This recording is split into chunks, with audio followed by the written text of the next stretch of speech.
Lately, I've been thinking a lot about the future of religion. We are living in an age of solipsism and spiritual materialism that is at odds with the authoritarian past of our faiths. There has to be a middle ground. Living in the Bootheel of Missouri, there are not many practitioners of creation spirituality around. Adding to that, the Catholics in the area are far more akin to Southern Baptists, so I don't have much support there either. I find myself longing for the community I used to have in Oakland and Frederick, but I know that if I moved to either, it wouldn't be the same. You can never go home again. Solitary religion or spirituality is dangerous. I know that isn't a popular view. Yes, our relationship with God is intensely personal, but we are meant to grow in a community. Even the Buddha sent his followers out as a Sangha, even though the practices are so very personal in nature. Saint Benedict warned against the cerebates and the gyrovates. The third kind of monks, a detestable kind, are the cerebates. These, not having been tested, as gold in the furnace, by any rule or by the lessons of experience, are as soft as lead. In their works they still keep faith with the world, so that their tonsure marks them as liars before God.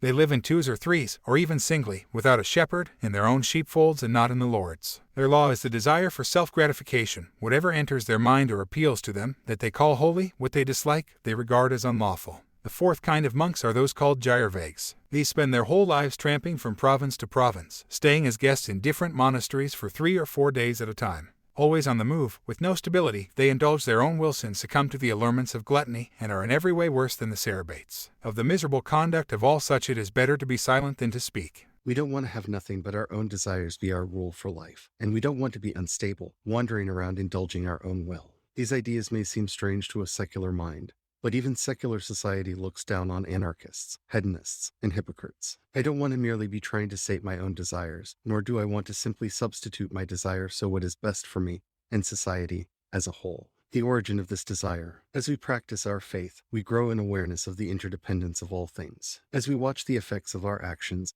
and the actions of others ripple out into the world, we learn that every action we take gives rise to numerous reactions, each a cause in itself rippling out.